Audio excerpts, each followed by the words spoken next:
Catra, Jealous Beauty was released on May 2011 in the Masters of the Universe Classics line. And behold Catra in her package. Yeah.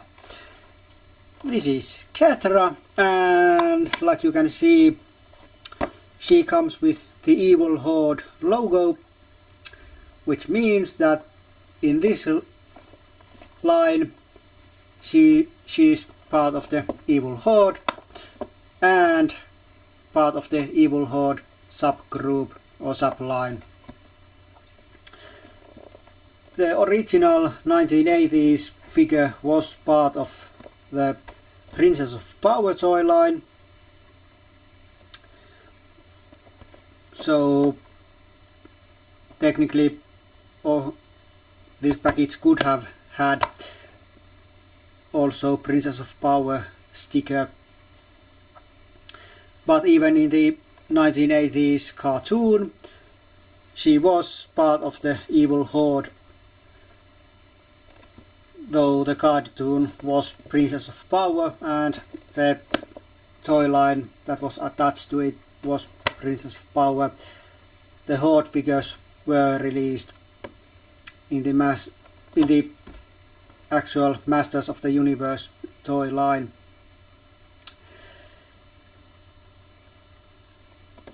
And well, that's it. Well, otherwise this package is standard Masters of the Universe Classics package, though this time those air holes are not on this side but on this side. Yeah, let's take a closer look of Catra's package.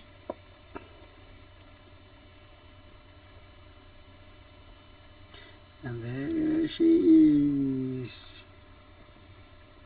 Yeah. And here on the card back you can see some figures and characters related to Catra.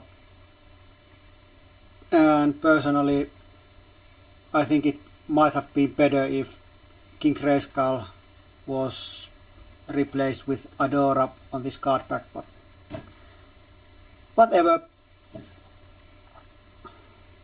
And then there's Catra's bio.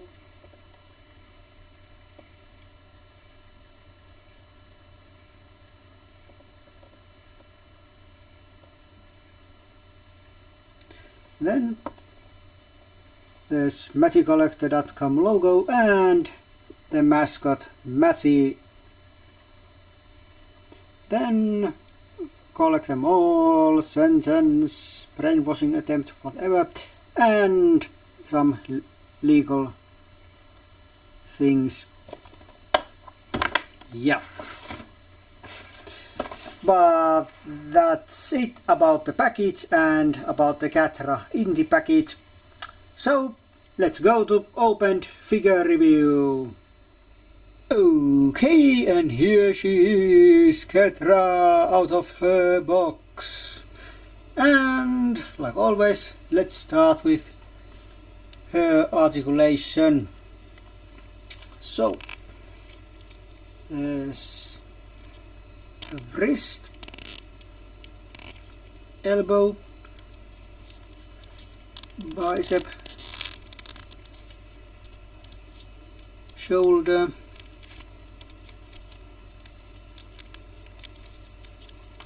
head,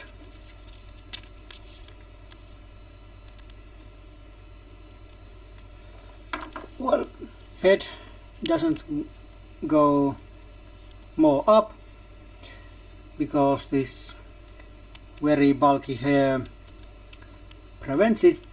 Also, looking down is kind of not happening because this hair pulls it back to this position.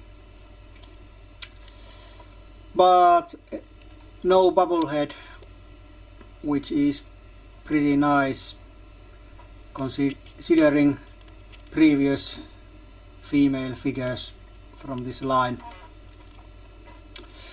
Then note waist twist.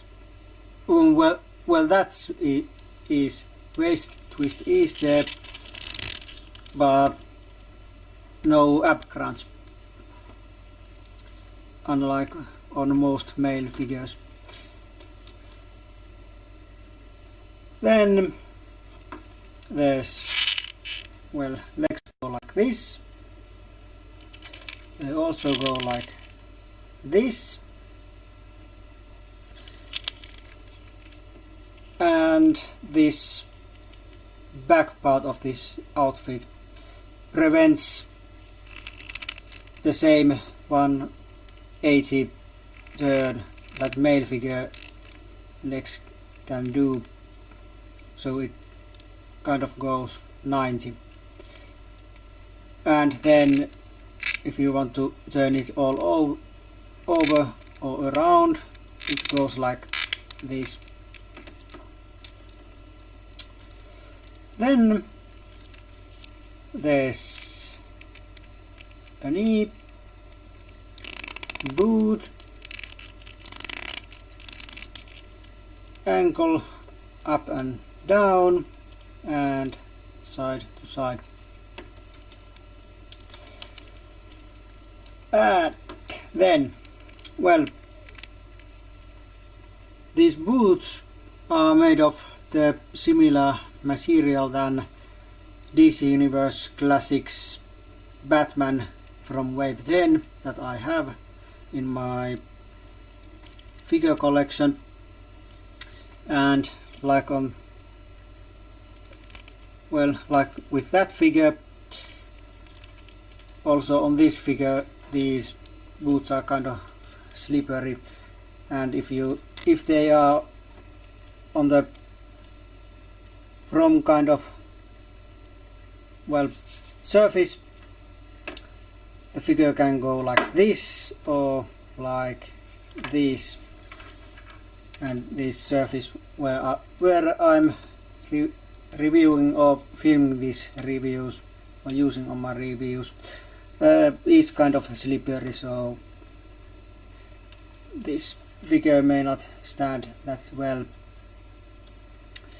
Also, this bulky hair makes this figure to be very heavy on the back side, so the figure may go like this easily.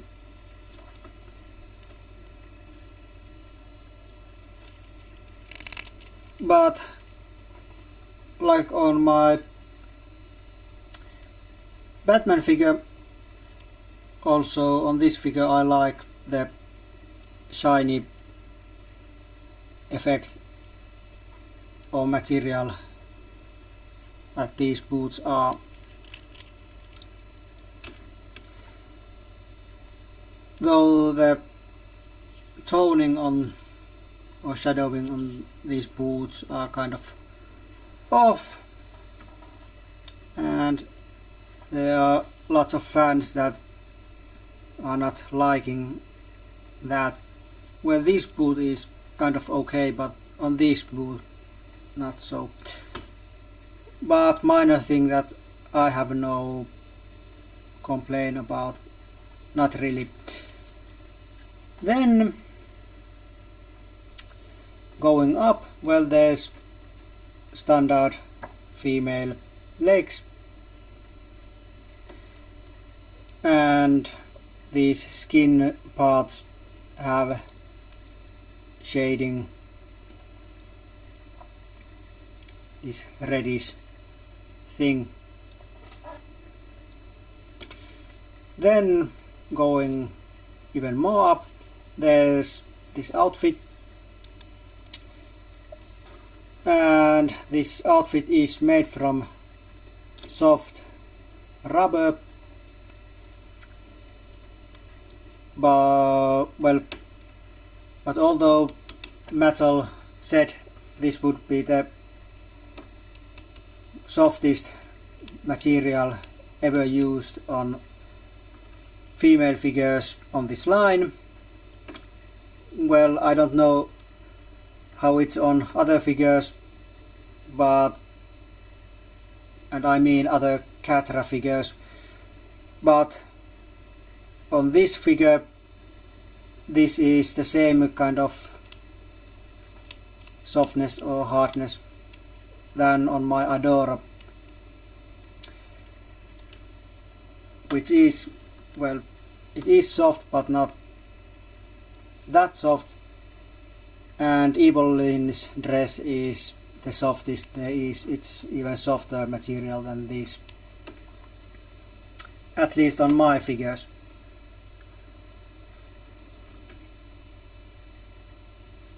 And then, well, this red dress has some toning on it, some dark toning,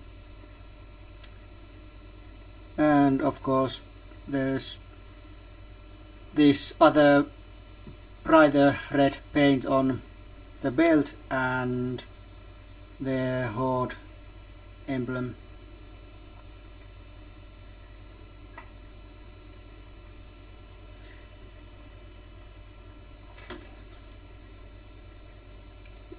Then, well, arms are standard female arms, and these bracelets or wrist guards have been painted red, at least it seems so, unless these arms are red and painted flesh colored, but I think it's flesh colored plastic painted red. Then there's kind of annoyingly big gap between his forearm piece and his hand piece.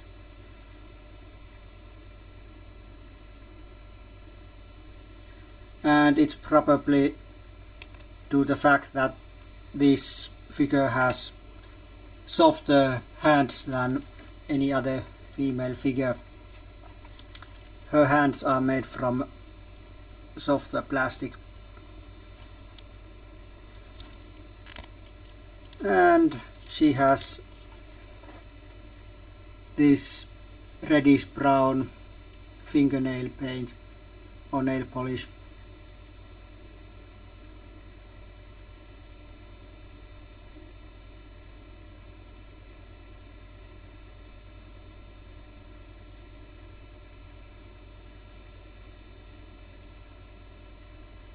And camera is trying to be annoying. Okay, well, you saw it for fraction of a second, but yeah, the other arm is also like that, except this hand, which is even more soft than the other one. This is kind of annoying.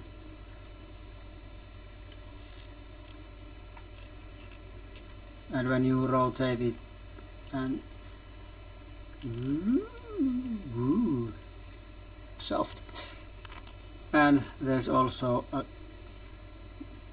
wider gap than usual between his, well, her, I mean his, this hand piece and forearm piece.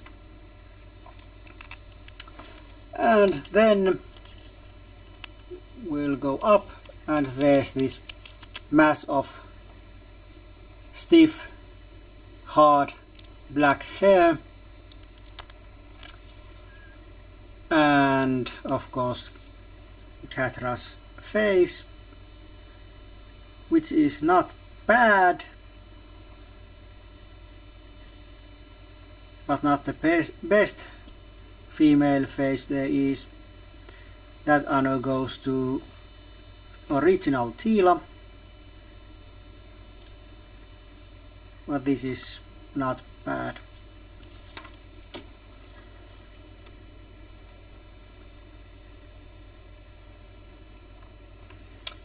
Okay, but that's the figure itself. So let's go to her accessories. And first, let's take a look of her cape, which is, well, this red cape painted mostly purple.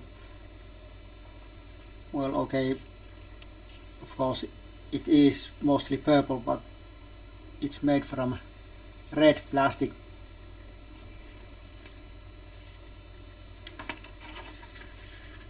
And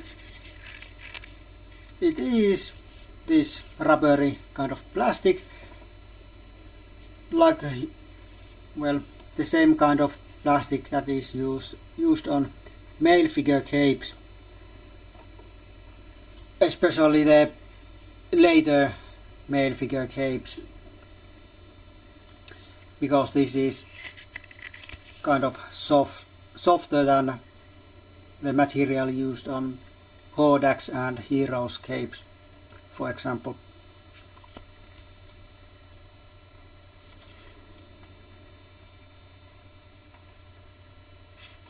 Yeah, but let's put it on.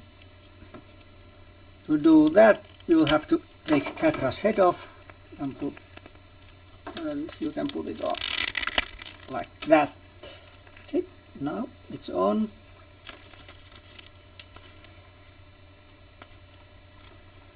And then let's take out the accessory number 2,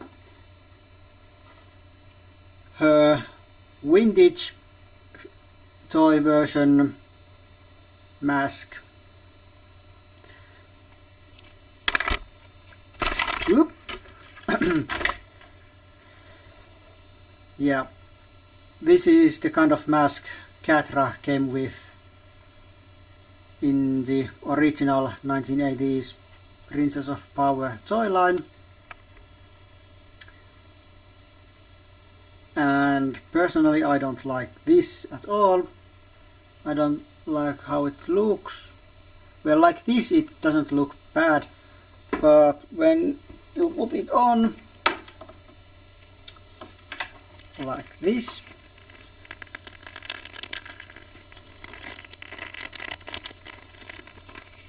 if I can make it go right. Okay, now it's on. When you put it on like this, while it's not looking so bad, it just doesn't fit to this other outfit, in my opinion. When this whole outfit is mostly red, this silver doesn't quite go with it. Of course, that argument is kind of not true completely, because her other accessories are having these silver things also, and those go with this figure nicely. Maybe it's this outfit. Maybe if she was, or she came with her vintage outfit, it might suit better. Well, in my opinion, this mask doesn't go well with this outfit. This nice Filmation-esque style guide outfit. So I'll take this off and put it there. And next accessory is her, well, whip, but not just any whip. It's a comb whip. Yes, like Shira came with the comb-shaped axe, Catra comes a whip that has molded, well, comb on its handle.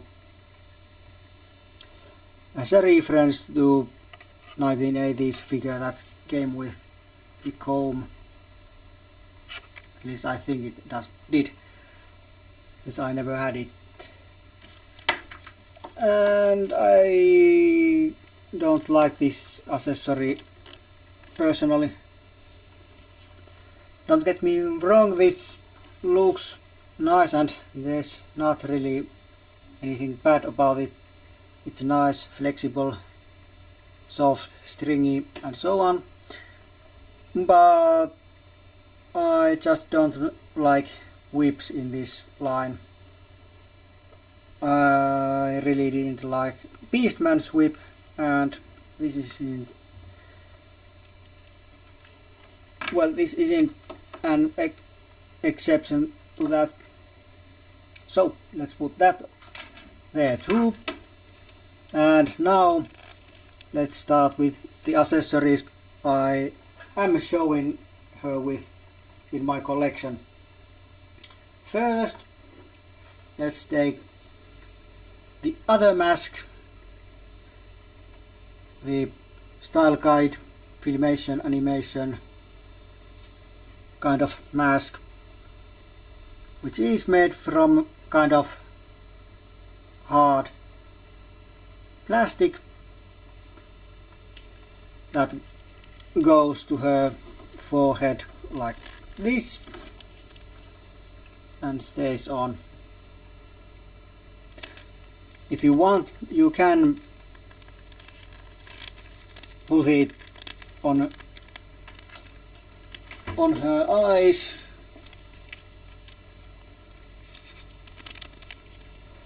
and it even stays on nicely, though this isn't meant to be, I mean, this isn't meant to be done, and doing this may stretch your mask, so and if it does so, it may not stay on her forehead anymore.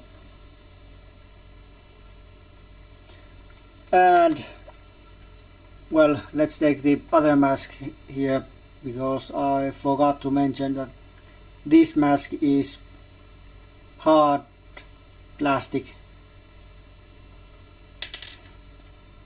as hard as you can go. Okay,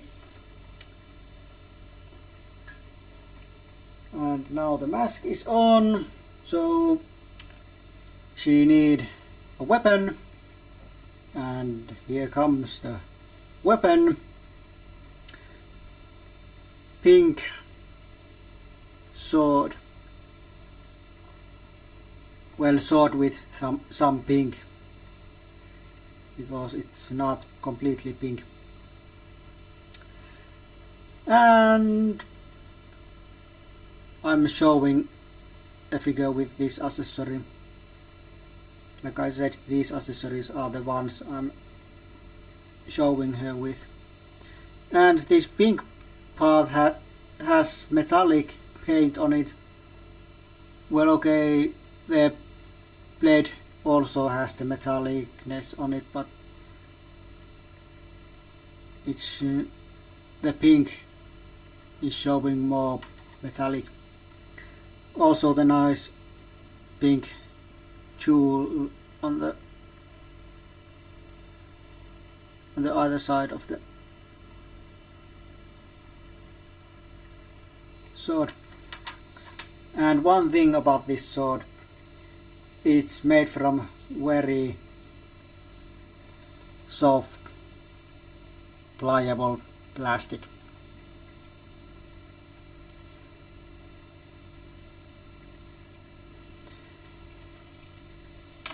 But let's put this on.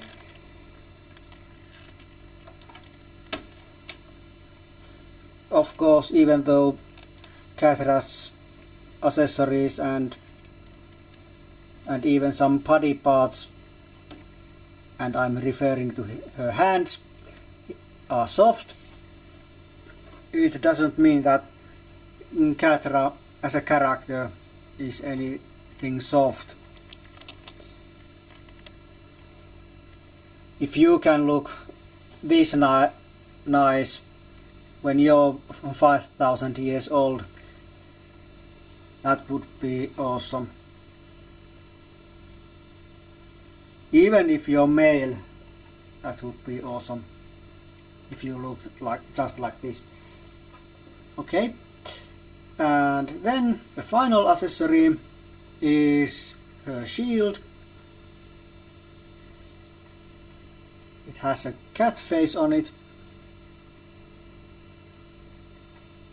and those lower not raised parts have dark grey metallic paint on them, and nice pink jewel like on the sword, just other shape.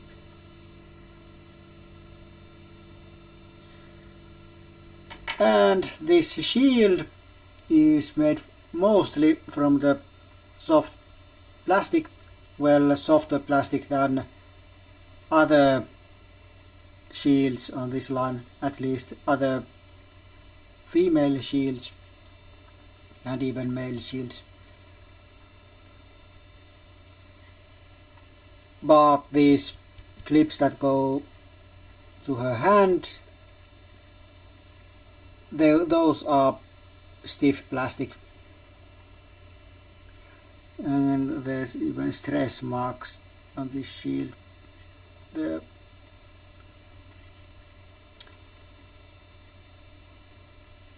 Yeah. So, and let's put this on if we just can.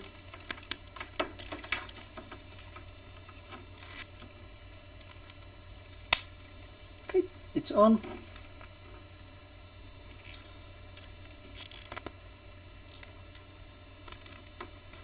And here's Catra.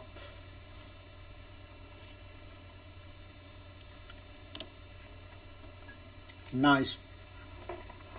Yeah. And so Catra is now accessorized and ready for combat with She-Ra. Yeah. And well, my opinions about this figure.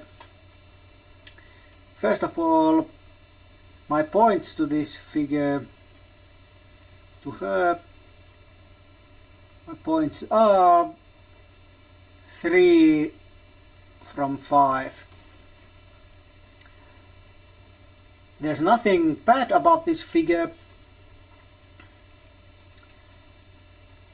Joints are nice and tight.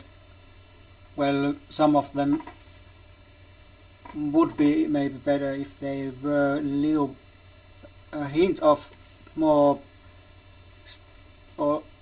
stiff, but nothing bad. No real annoying paint defects.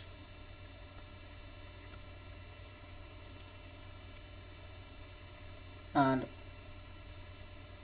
well, there's nothing really bad about this figure.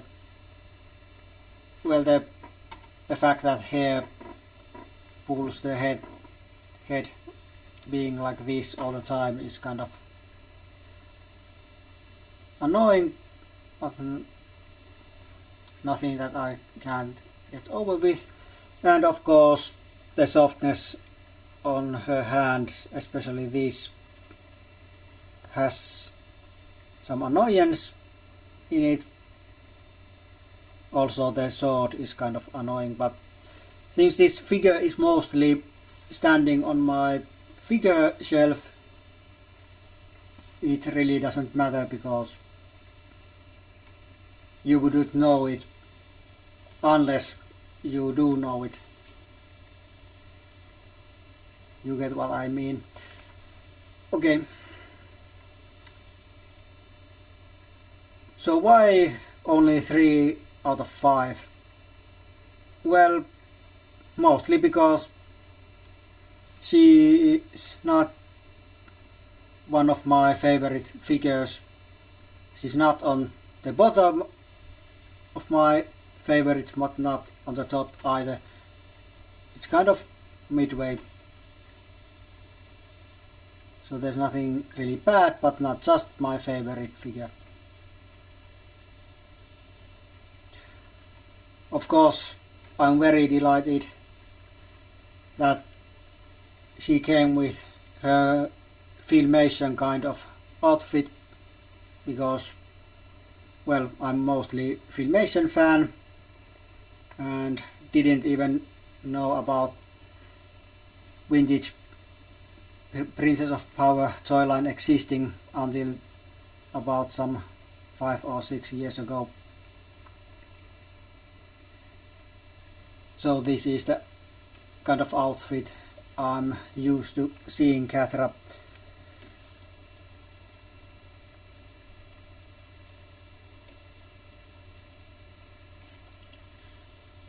Yeah. And yeah, I'll recommend this figure to all. If you're a fan of this line, fan of Catra, fan of Princess of Power toy line, or animation, or Princess of Power fan altogether, this is a great figure. And you should get it if you like it, or what you have liked it, or if you like what have you seen in this video or review. Of course, she's sold out from magiccollector.com, like these figures usually tend to be when I'm doing my reviews.